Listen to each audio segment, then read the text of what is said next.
안녕하세요.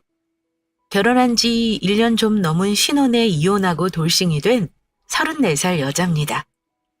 이혼한 지 2년 되었고 전 남편과 사이에 아이는 없습니다. 헤어진 남편은 저보다 3살 연상이었고 연애를 좀 오래 했습니다. 결혼을 일찍 할 생각이 없었던 저는 딱 30에 결혼했어요. 저희 친정에서는 제가 막내라 결혼을 급하게 생각하지는 않았는데 전 남편 쪽에서 오히려 결혼을 많이 서두르셨고 그래서 그것도 미루다 한 결혼입니다. 연애에 비해 결혼은 좀 급하게 했던 것 같아요. 사실 결혼 준비하면서 이건 아니다 싶었던 것들이 몇 가지 있었는데 그거 무시하고 결혼한 대가를 아주 톡톡히 치른 셈입니다. 결혼 준비하다가 파혼하는 분들은 결단력 있고 현명한 것 같아요. 저는 아니다 싶으면서도 결혼하면 나아지겠지 하는 안일한 생각을 하다가 결국은 이혼하게 되었지만요. 막상 이혼하면서 느낀 건 시간 낭비, 돈 낭비, 정신적인 소모전 같은 데미지가 크다 보니 결혼 전에 좋은 게 좋은 거지 하고 넘어갔던 일들이 후회로 남더라고요. 다른 분들은 제 경우를 거울 삼아 이런 일 안 겪으셨으면 하네요. 제가 이혼한 이유는 자기 가족만 죽어라 챙기는 남편에게 실망해서입니다. 자기 부모, 자기 동생 살갑게 챙기는 거 원래 알았지만 저는 저희 친정에게도 잘할 줄 알았어요. 근데 결혼하고 살면서 남편에게 자기 챙기는 가족에 우리 친정 식구들은 포함되지 않는다는 거 알게 되었고 끝내 선 넘는 거 못 참고 이혼했습니다. 결혼할 때는 당연히 저도 평범한 가정을 꿈꿨죠. 남편하고 만날 때 4년 연애하면서 서로 식성, 취미, 성향, 심지어는 사소한 습관까지 닮아서 천생연분이다 하고 만났습니다. 저는 딸 셋 중에 막내였고 남편은 남매 중에 장남이었는데 여동생은 저보다 1살이 어렸어요. 근데 남편이 여동생과 사이가 좀 각별했습니다. 동생 바보라는 거 말만 들었는데 딱 제 전남편이 그랬습니다. 시집 식구들 전부가 시누이를 좀 떠받들고 키운 경향이 있어서 그렇다는 걸 나중에 알았고요. 얼마나 동생을 애지중지하는지 다 큰 동생 아침마다 밥도 차려 먹이고 심지어 회사 출퇴근도 시켜주는 자상한 오빠였습니다. 무슨 어린이집 등하원 시키듯이 말입니다. 시누이 회사 들렀다 가면 남자친구는 그 바쁜 출근 시간에 30분은 돌아가야 하는데도 그런 걸 당연히 오빠로서 해야 하는 일로 생각하더라고요. 왜 그렇게 비효율적으로 사는 건지 이해 안 되었지만 둘은 이미 그 생활이 익숙하다 하니 내가 간섭할 부분 아니라서 그냥 넘겼고요. 근데 그러다가 나중에는 우리 둘이 데이트할 때도 신우이랑 같이 하게 되는 일이 생겼습니다. 연애 초반에 남편이 자기 동생 소개해주겠다고 같이 밥 한번 먹자고 한 적이 있었는데요. 내 동생 몇 달 후면 결혼하거든. 같이 인사도 할 겸 밥 한번 먹을래? 나보다 어린데 벌써 결혼한다고? 나는 아직 오빠랑 결혼 계획 없는데 벌써 얼굴 보기 좀 민망한데? 편하게 생각해. 얼굴 한번 보는 걸 뭐 그리 어렵게 생각해? 한번 같이 밥 먹자는 거 불편했지만 거절 못하고 만났습니다. 만나서 느낀 건 곱게 자란 티가 나는 사람이더라고요. 어색한 분위기 속에서 결혼하는 거 축하한다고 먼저 말을 건네었었는데 알고 보니까 혼전 임신으로 결혼을 급하게 하는 거라고 하더군요. 솔직히 제가 1살 많긴 했지만 또래이다 보니 호칭이나 이런 게 좀 애매했는데 신우이가 성격 좋게 웃으면서 지금은 그냥 호칭 생략하지 뭐. 이름 부르고 친구처럼 지내는 거 난 상관없어요. 그러면서 덧붙이는 말이 결혼식장 들어가고 나서도 어찌 될지 모르고 신혼여행 다녀왔어도 어찌 될지 모르는 게 남녀관계인데 뭘 지금부터 벌써 호칭을 맞추고 해요? 우리 촌스럽게 그러지 말아요, 언니. 하면서 깔깔거리며 웃더라고요. 옆에서 남자친구가 신우이 말에 허허거리면서 웃길래 얼떨결에 서로 언니 동생하며 부르게 되었고요.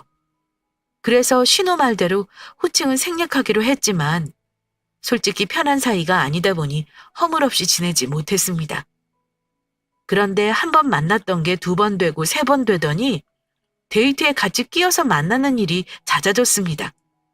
시누이가 결혼 준비하느라 바빴는데 심지어 자기 가구 고르는 곳에 예비 신랑이 아니라 제 남자친구를 데리고 가는 일도 있었고요. 한두 번이면 끝날 줄 알고 참은 건데 나중에는 당연한 일이 되어가길래 이건 좀 아니다 싶더라고요. 그래서 제가 서운한 소리를 참다 한 번 한 적이 있었습니다. 아직 결혼하기 전인데 나 오빠 동생 너무 자주 만나는 것 같아서 불편해. 우리 데이트할 때는 둘만 보면 안 될까? 여동생 결혼 준비를 왜 나랑 오빠가 이렇게 도와줘야 하는 거야? 솔직히 그것도 좀 그래. 예비 신랑은 뭐 하는 사람이길래 오빠 동생 혼자만 저러고 있어? 그랬더니 오히려 저한테 짜증을 내더라고요. 그럼 처음부터 싫다고 확실하게 말하지 그랬어. 이제 와서 동생이 같이 만나자는 거 거절하면 갑자기 그러는 줄 알고 서운할 거 아니야. 이러면서 자기 동생 서운한 거 걱정하더라고요. 둘이 데이트할 시간도 모자란데 시누이는 자기 예비신랑 안 만나는 날에는 꼭 우리 만나는지 물어보고 끼어서 같이 놀고 싶어 했습니다. 그게 어느 정도껏 이어야죠. 같이 영화 보러 가는데도 끼고 밥 먹고 커피 마시고 술 마실 때도 끼어서는 또 눈치 없이 자기 돈은 10원 한 장 안 씁니다. 결혼 준비하는데 돈이 많이 든다는 핑계를 대면서요. 결국 남자친구랑 한판 싸우고 나서 시누이가 결혼할 때까지는 따로 만나지는 않았지만 아마 그때 시누이는 저한테 고가운 감정을 가지게 된 것 같습니다. 제가 결혼 준비할 때 저한테 은근히 가시돋친 말을 많이 했고 이것저것 참견질하는 거 보면서 그렇게 느꼈어요. 어쨌든 결혼 전부터 저는 시누이와 그 일로 조금 껄끄러웠던 적이 있었습니다.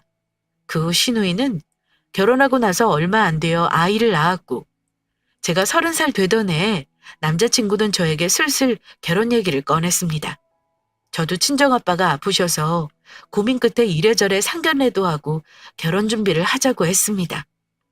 시누이는 그때 결혼 3년 차였는데 하필 제가 결혼하려고 마음먹은 그때 시댁에 좀 안 좋은 일이 있었습니다. 시누이 남편이 자영업을 했는데 잘은 모르지만 망하기 직전까지 갈 정도로 위기가 있었다고 해요. 그때 시누이는 결혼할 때 마련한 집까지 다 팔고 남편 사업자금으로 다 대줬다고 합니다. 그리고는 자기 시댁으로 아이까지 데리고 합가하게 되었고요.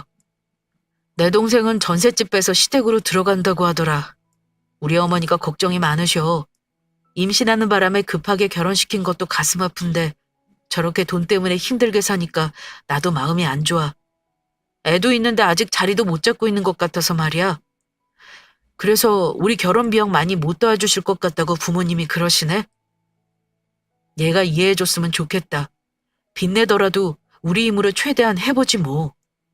집안에 심란한 일이 생기니 남자친구가 힘들어하길래 결혼을 조금 미룰까 생각도 했지만 저는 저대로 집안 분위기가 아빠 때문에 결혼을 서두르는 분위기였습니다.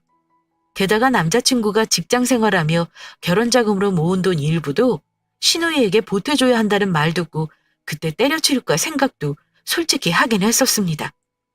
시부모님은 결혼 비용을 도와주기 어려운 상황이었습니다. 그때 시누이 남편 사업 망해가는 거 도와주느라 융통할 자금이 없으셨어요. 서운했지만 불만을 갖지는 않았습니다. 그때 친정에서 당시 1억 5천 정도 도와주셔서 결혼했어요. 제가 모은 돈 6천만 원의 일부를 보태 대출 껴서 3억대 초반 아파트를 마련했습니다.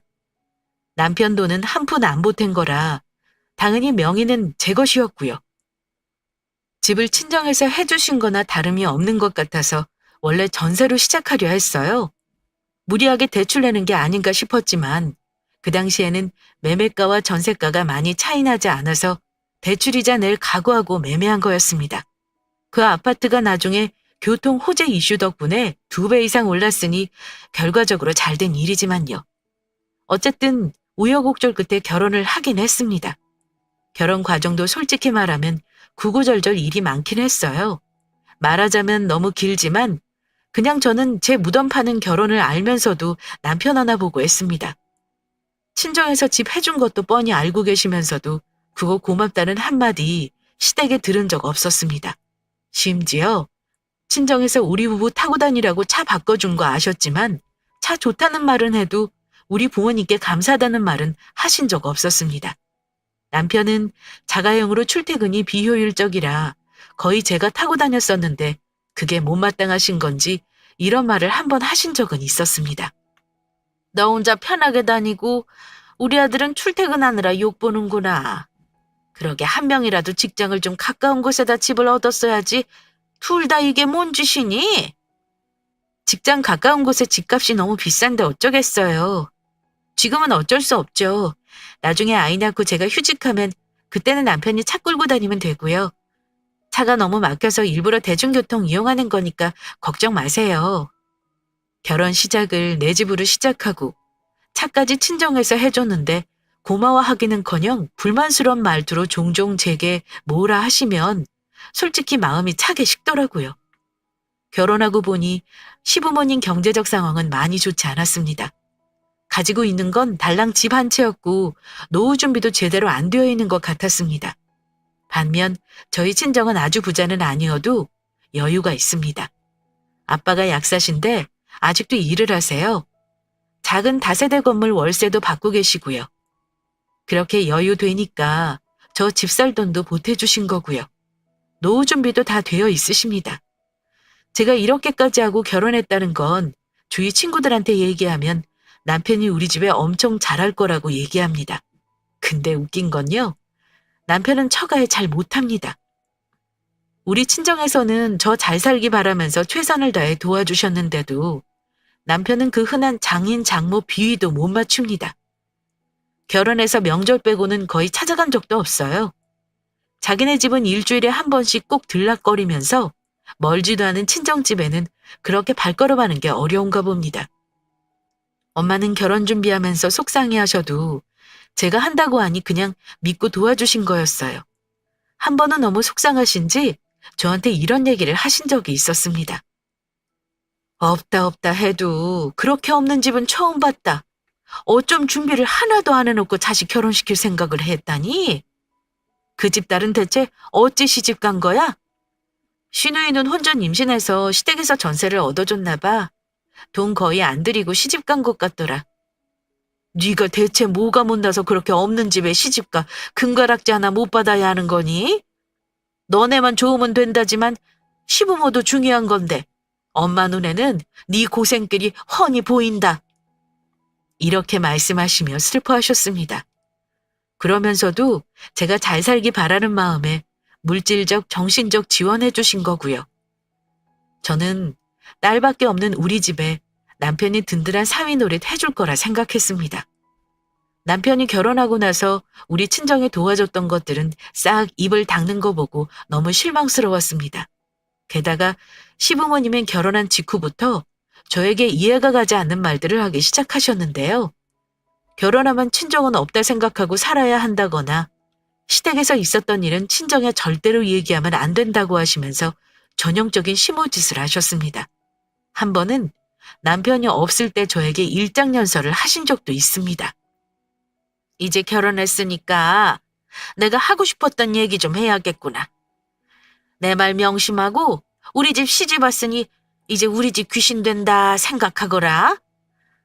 아내는 무조건 남편 위해서 희생해야 하는 거야. 남편 잘 되는 거는 순전히 아내한테 달린 거니까 네가 많이 노력해줬으면 좋겠구나. 알겠지만 우리 아들은 동생하고 우애도 깊고 가족을 잘 챙기는 녀석이야. 여자 잘못 들어와서 불화 생긴다는 말 안 듣게 앞으로 잘해라. 내가 지켜볼 테니. 알겠니? 이렇게 말씀하시며 제 얘기를 듣고 싶다고 말해보라고 하시는데 너무 혼란스러웠습니다. 정말 솔직한 내 속마음을 듣고 싶어서 묻는 건지 모르겠어서 잠시 뜸을 들이고 있는데 제가 말을 하기도 전에 또 어머니 혼자 말씀하시더라고요. 시댁 식구 어려워 말고 편하게 생각해라. 나는 가족처럼 지냈으면 좋겠구나. 우린 이제 한 식구 아니니? 예, 어머니. 저도 앞으로 노력해야죠. 대답은 했지만 사실 저도 많이 힘들었습니다. 저희 집이랑 분위기도 생각도 너무 다르기 때문에 힘들어 했는데 그래도 많이 노력했습니다. 결혼 전에는 몰랐던 건데 시댁이 꽤나 가부장적인 사고방식의 집이더라고요. 시댁에 가면 명절이든 다른 가족 행사든 설거지와 청소는 언제나 제 몫입니다. 처음에 남편이 눈치 본답시고 저를 도와주면 어머니는 남편이 저를 너무 티나게 챙겨준다 생각하시고 안 좋게 생각하시는 듯 했습니다. 그러시면서 내가 남편 위하라고 그렇게 얘기는 했건만 너는 내 말을 못 알아듣는 거니? 일을 하면 얼마나 한다고 그걸 혼자 안 하고 남편을 키웠고 부려먹고 그래? 이런 일이 반복되자 처음에는 제 눈치를 보던 남편도 슬슬 자기 엄마 말대로 하더라고요. 이해가지 않는 어머니 행동이 또 있습니다. 시어머니가 자면 시어머니는 밤에도 수시로 우리 부부가 자는 방문을 열어보십니다. 심지어 아침에는 일찍 문 열고 들어오셔서 깨우고 제가 늦게 일어난다고 눈치를 주시고요. 어머님 말로는 저를 딸처럼 생각한다는 둥 집처럼 편안하게 생각하라 하셨지만 시누이와 저는 대우가 정말 달랐습니다. 시누이는 자기 집에 오면 아이를 맡기고 늦잠을 자고 다 차려진 밥을 먹고 설거지는 당연히 안 하고 자리에서 일어납니다. 근데 제가 시누이와 똑같이 굴면 어머니가 과연 저를 곱게 보셨을까요? 절대 아니었을 겁니다. 또 다른 문제는 시누이와 저와의 관계가 결혼하고 나서 더 틀어지기 시작했다는 겁니다. 결혼 전부터 그렇게 좋았던 남매지간이긴 했지만 결혼하면 좀 멀어질까 내심 생각했었는데요. 시누이는 애까지 딸린 엄마면서 바쁜 남편이 자기랑 놀아주지 않는다며 꼭 우리 남편에게 어디를 데려가 달라, 맛있는 걸 같이 먹으러 가자, 이런 일이 자주 있었습니다. 남편과 결혼 후 제대로 둘만의 시간을 보낸 적이 없었던 저는 벼르고 있다가 연휴 때 남편과 여행을 갈 계획을 세웠습니다. 그런데 연휴를 노리고 있던 게 저뿐이 아니었던가 봅니다. 하필 시누이가 제가 여행 계획을 잡은 날 남편에게 같이 나들이를 가자는 말을 한 거예요. 전화가 왔는데 남편이 이번에는 예약을 한 거라 취소할 수 없다고 다음에 가자는 말로 거절하는 걸 들었는데요. 그 일로 시누이가 기분이 나빴던 것 같습니다. 남편과 여행 다녀오고 나서 시댁에 갔던 적이 있는데 시누이가 와 있더라고요. 그런데 저를 본척 만척하며 인사도 안 하는 겁니다. 저는 분명 눈도 마주치고 인사를 했는데도 말입니다. 어떻게 행동하나 보려고 가만히 있었습니다. 그런데 시댁에 있는 동안 저를 완전 투명인간 취급하더라고요. 식사 다 마치고 집에 갈 때까지도 저를 본척만척 하는데 눈치 없는 남편은 그것도 모르고 자기 동생이랑 조카를 가는 길에 내려다 주겠다고 하는 겁니다. 돌아오는 차 안에서 말을 한마디도 안 하더라고요. 원래 말 많던 신호가 말이 없이 조용한 게 좀 이상하다고 생각했는지 남편이 먼저 말을 하긴 했습니다. 지은아, 오늘 왜 그리 말이 없어? 집사람이랑 인사는 한 거야? 둘이 어찌 한마디를 안 해? 그러자 신우가 기다렸다는 듯 이럽니다. 인사는 안 했고 세연이랑 말하고 싶지 않아. 별로 얘기하고 싶지 않아. 대화 나누고 싶은 맘 없어. 이러는 겁니다. 이게 제 앞에서 대놓고 할 소리는 아니잖아요? 그때부터 시작이었습니다. 남편이 제 눈치를 살짝 보더니 그때는 시누이를 나무라더라고요. 야, 세연이한테 말이 너무 심한 거 아니야? 무슨 말을 그렇게 해? 그러자 시누이는 갑자기 나는 잘못한 거 없어. 솔직히 오빠 결혼하고 나서 변한 거 알아? 지난주에도 그래.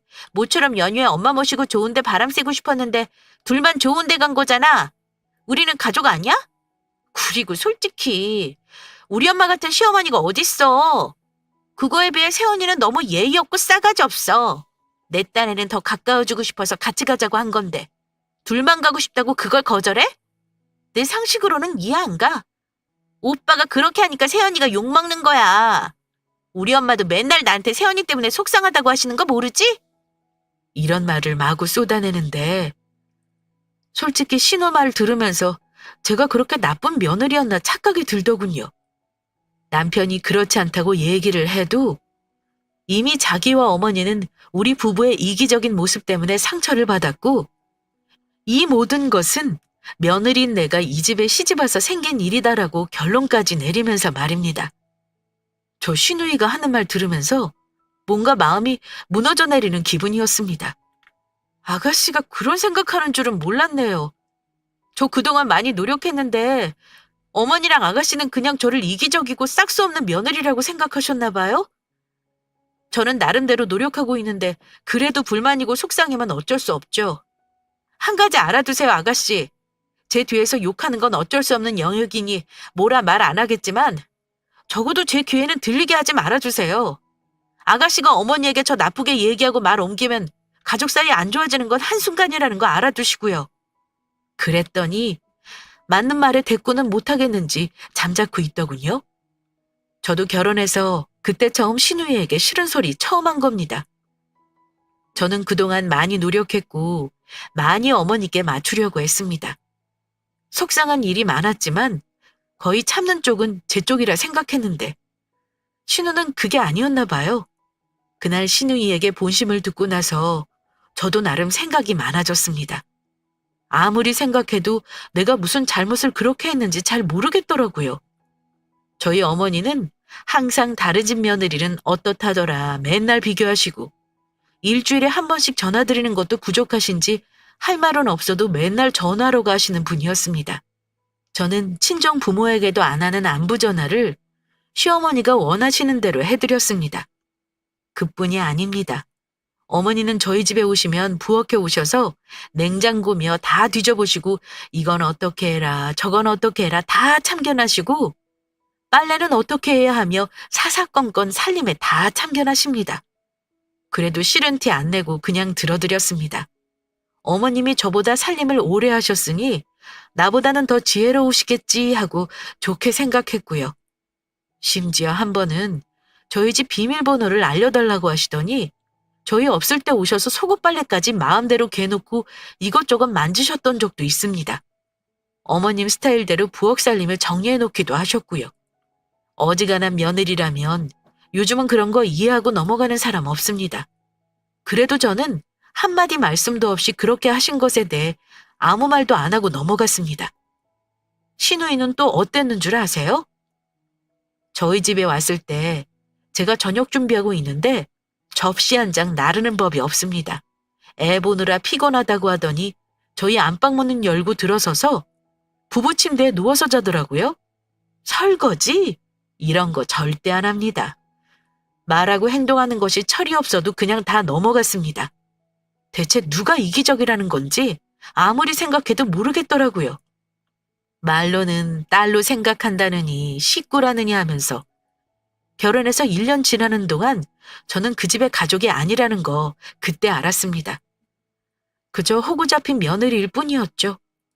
안 되겠다 싶어서 남편에게 저도 참았던 말을 했습니다. 저 힘든 거 시어머니에게 대놓고 따질 수도 없고 해결하려면 남편이 중간에서 역할을 어떻게든 잘해야 한다는 판단이었습니다. 그런데 저 힘든 거 말하면 전적으로 제 편 들어줄 거라 생각했던 남편이 예상과는 다른 반응을 보이더라고요. 내가 당신 집에 이딴 대접 받으려고 집까지 내가 마련해 결혼한 줄 알아? 당신 나랑 결혼할 때 나 행복하게 해주겠다고 결혼하자 한 거잖아. 눈 있으면 한번 봐.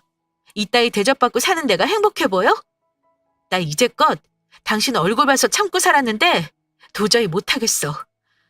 이딴 대접받고 살라고 우리 엄마가 나 키워준 거 아니야.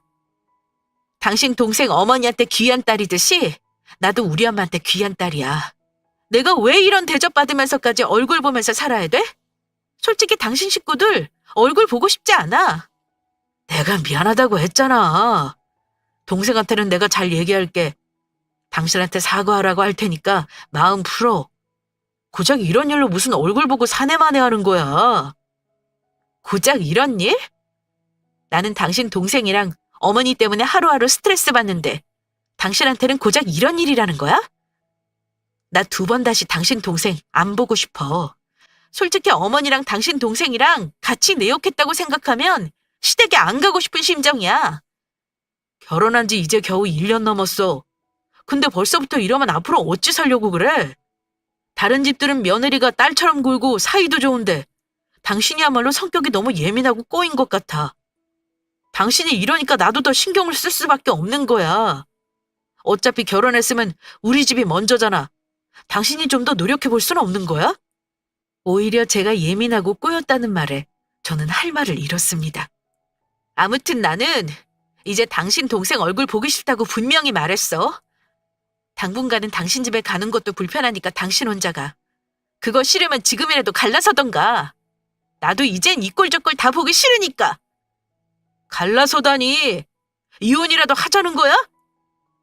남편은 내가 자기 식구들 때문에 힘들어하는데도 힘든 사람에게 대체 내가 뭐가 힘드냐고 되묻기까지 하더군요. 제 얘기에 공감을 못하는 거였죠. 그때 저는 결혼 생활을 더 유지하는 게 어렵겠다는 생각이 들면서 이혼을 고민했습니다. 아직 아이도 없고 결혼한 지 얼마 되지도 않았으니 재산 분할할 것도 없는 상태였으니까요. 아니다 싶은 거 빨리 헤어지는 것도 방법이겠다 싶었습니다. 그런데 고민을 길게 할 것도 없었어요. 왜냐면 그 일 있고 나서 2달 후쯤 시댁에 날벼락 같은 일이 일어났거든요. 좋은 일은 당연히 아니었고 얄미운 시누이의 일이었는데 맨날 사는 게 위태위태해 보였는데 결국은 큰일이 터지더라고요. 망하기 일보 직전인 사업 살려보겠다고 전셋집까지 처분하고 시댁에 합가해서 살던 시누이가 집을 나온 겁니다. 시누이도 뻔질나게 자기 친정에 드나든 게 이유가 있었겠죠. 아마 저라도 시댁과 사는 거 정말 싫었을 겁니다. 그 부분은 저도 충분히 이해해요. 그런데 단순히 부부싸움으로 집을 나온 게 아니라 아이의 짐을 꾸려서 아이까지 데리고 나왔다는 말을 하더라고요. 매제가 완전히 말아먹었나 봐. 월세도 몇 달 밀리니까 이제는 수습을 못하는 상황인 것 같더라. 여기저기 대출 끌어다 쓰고 내 동생 앞으로도 대출이 몇 천이라 그러네. 이번에 우리 부모님한테 돈 얘기를 했는데 밑 빠진 독에 물 붓기잖아. 돈 없다고 그랬더니 매제가 아주 난리를 쳤대. 내 동생은 이혼할 생각으로 집 나온 거지 뭐. 그래서 아가씨는 정말 이혼하겠다는 거야? 애는 어쩌고? 애는 죽어도 자기가 키우겠대. 지금 매제가 키울 수 있는 여건도 아니고 아마 당분간 어머니 댁에 있을 건가 봐. 어머니도 지금 말이 아니셔. 집도 좁은데 짐 싸온 거 보니까 정리도 못할 지경이더라. 내가 집에 좀 가봐야 할 것 같은데 당신 어쩔래? 같이 갈래? 저한테 시댁에 같이 가자는 말에 조금 고민했지만 거절했습니다. 어려운 상황인 건 이해하지만 시누이와 얼굴 보기는 여전히 껄끄러웠으니까요. 아니, 당신 혼자 다녀와. 내가 간다고 방법이 생기는 것도 아니잖아? 그러고 나서 저는 회사 일이 바빠 잊고 지냈습니다. 시누이 이혼이 안타깝긴 해도 어쨌든 자기가 책임져야 하는 일이니 제가 뭐라 관여할 일은 아니라고 생각했어요. 남편은 주말이 되자 시댁에 득달같이 달려갔고 뭐 자기 식구들끼리 알아서 잘 해결하겠거니 했습니다. 그런데 어처구니 없는 일이 일어난 건 그날 저녁이었습니다. 주말 저녁이고 남편도 시댁에서 자고 올 것 같아 편하게 쉬고 있는데 현관 비번을 누르고 들어오는 소리가 들리더라고요. 남편이 왔나 보다 했죠. 그런데 시누이랑 아이 목소리가 들리는 겁니다. 깜짝 놀라 거실로 나가봤는데 여행용 캐리어를 잔뜩 가지고 시누이가 자기 아이까지 데리고 와 거실 소파에 앉아있더라고요. 아니, 갑자기 연락도 없이 어쩐 일이세요? 제가 놀라 물었더니 시누이가 먼저 그러더군요. 제가 못 올 때라도 왔어요? 새언니는 내 소식 들었죠? 근데 새언니는 아예 관심이 없나 봐요. 전화 한 통해서 괜찮냐고 묻지도 않은 거 보면? 연락 못한 건 죄송하지만 어차피 제가 해결해 줄 수도 있는 것도 아니잖아요? 근데 애까지 데리고 이 짐은 다 뭐예요? 제가 묻자 남편이 그제야 저에게 말하더라고요. 내가 집에 가서 보니까 도저히 지은이랑 조카랑 어머니 집에 있을 수가 없어. 방 하나는 완전 창고처럼 꽉 차 있는 데다 나머지 방은 아버지가 쓰시는 방이라 비울 수도 없고 말이야. 화장실도 한 개인데 애 데리고 지내는 게 너무 불편할 듯 싶더라. 당분간 우리 집에 있자고 내가 데려왔어. 우리는 방도 3개고 애도 없잖아. 이혼하면 직장도 다닐 거래. 독립할 때까지는 우리가 좀 도와주자. 당신도 이건 이해하는 거지? 남편 말을 듣는데 뒷목이 당길 정도로 열이 받는 겁니다. 제가 이 상황을 이해해야 하는 건가요? 아니, 대한민국 어느 여자가 난데없이 이혼하겠다는 시누이가 짐 싸들고 집에 쳐들어오는 걸 이해한답니까? 나한테 한마디 상의도 없이 이게 무슨 짓이야? 나도 내 생활이 있는데 아가씨가 갑자기 애까지 데리고 우리 집에서 지내겠다는 억지가 어딨어?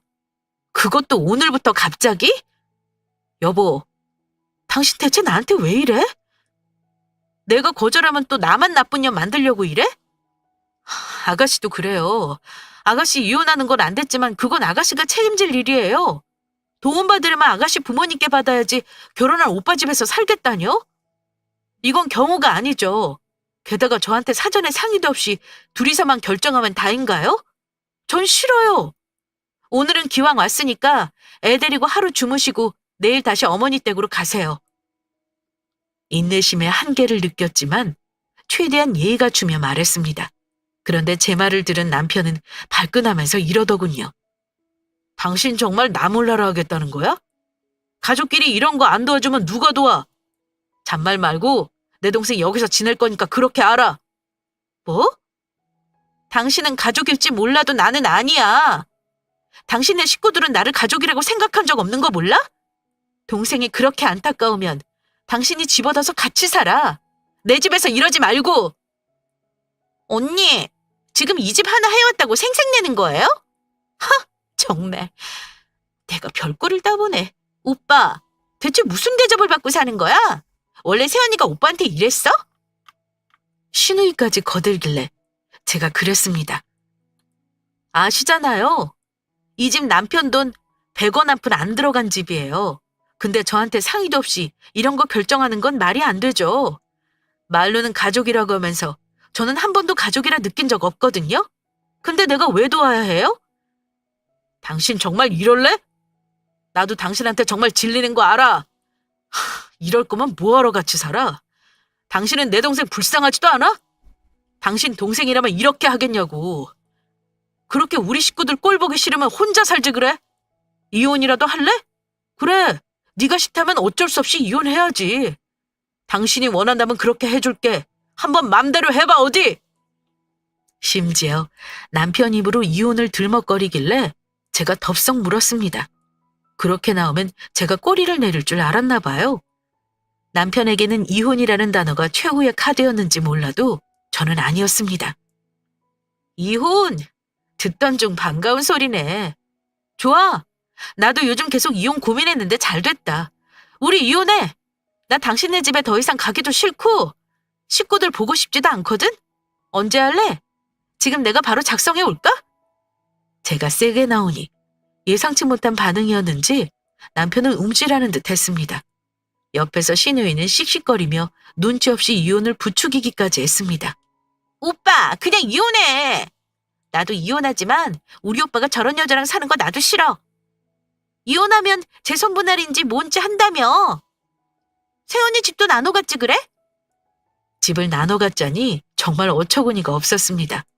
대체 이혼에 대한 상식도 없는 사람이 무슨 이혼을 하겠다고 집까지 나온 건지 헛웃음이 나더라고요. 아가씨, 미안한데 이 집은 재산분할 대상 아니에요. 결혼 전에 내 명의로 산 거 몰라요? 결혼한 지 3년도 안 돼서 재산분할 대상 없는 거 모르나 봐요? 그런 상식도 없이 애 데리고 이혼 잘할 수 있겠어요? 그랬더니 남편이 갑자기 태세 전환을 하는 겁니다. 아무튼 당신 지금 너무 흥분한 것 같아. 일단 오늘은 더 이상 싸우지 말고 다시 어머니대로 갈 테니까 그동안 마음 가라앉히고 다시 생각해봐. 이혼하자고 말 꺼낸 건 당신이 먼저야. 그 말 좋아 담을 수 없을 거야. 나도 이혼 고민하면서 차마 밖으로 못 뱉은 단어인데 당신은 쉽게 내뱉더라? 다른 말 할 것 없어. 나 이혼할 생각이니까 오늘 당신 동생 데리고 어머니 집으로 가죠. 한 번도 강경한 모습을 보인 적 없었던 제가 그런 모습을 보이자 남편은 약간 당황하는 듯 했습니다. 아니, 일단 오늘은 당신 말대로 어머니 댁으로 다시 갈 테니까 나중에 얘기하자. 남편은 투덜대는 시누이와 조카를 데리고 시댁으로 돌아갔습니다. 자고 올 줄 알았는데 자정이 다 된 시간에 남편이 집에 들어왔더라고요. 저는 화가 나기도 했지만 홧김으로 이혼을 결정한 건 절대 아니었습니다. 한창 협의이혼과 소송이혼을 검색하고 있는데 남편이 제 눈치 보며 슬쩍 다가오더니 이러더라고요. 동생 데려다 줬어. 우리 집에 당장은 못 온다고 했으니까 걱정 말고. 걱정 같은 소리하고 있네. 당신 짐이나 잘 싸놔. 이혼하기 전에 짐 뺐으면 해. 이 집 당장 내일 내놔버릴 거거든. 팔아서 대출 갚아버리고 나는 다른 데 집 얻을 거야. 당신 정말 이혼하겠다는 거야? 아까는 당신이 너무 고집 부리길래 세게 나가려고 한번 해본 소리야. 미안해. 내가 잘못했으니까 마음 풀어.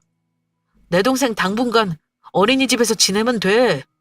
우리 집은 나중에 와도 되는 거고 당신이 싫다면 오지 말라고 할게. 사과하면 내가 그냥 넘어갈 거라고 생각하나 봐? 그동안 매번 이렇게 넘어가는 것도 질렸어. 당신 가족들은 앞으로도 똑같을 거고 나는 계속 힘들 거야. 시간 지나면 나는 점점 당신 식구들에게 세뇌당해서 살게 되겠지? 이게 가스라이팅이 아니고 뭐야? 나는 이미 마음 먹었어. 이혼해. 그리고 내 집에서 나가줘.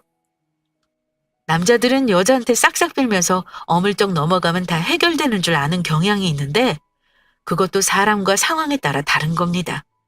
이미 이혼을 고민하고 있던 제게 남편의 사과가 전혀 와닿지 않았습니다. 그날 싹싹 빌기까지 하는 남편을 저는 용서하지 않았습니다. 그리고 며칠간 연차까지 내고 저는 이혼하기 위해 변호사 상담도 받았고요. 그리고 남편 짐을 싹 싸서 시댁에 택배로 붙여버렸습니다. 집 현관 비번 바꿔버리고 저는 친정으로 와버렸고요. 부동산에 집을 내놔버렸습니다. 며칠 난리가 났었죠. 남편이 친정에 찾아와서 아빠한테 엄청 혼나고 쫓겨났고요. 시댁은 시댁대로 저한테 죽일년 살리려 하면서 이혼은 안 된다 난리였고요. 결론만 말씀드리자면요. 저는 남편과 이혼했습니다. 소송은 안 하고 합의 이혼으로 정리했어요.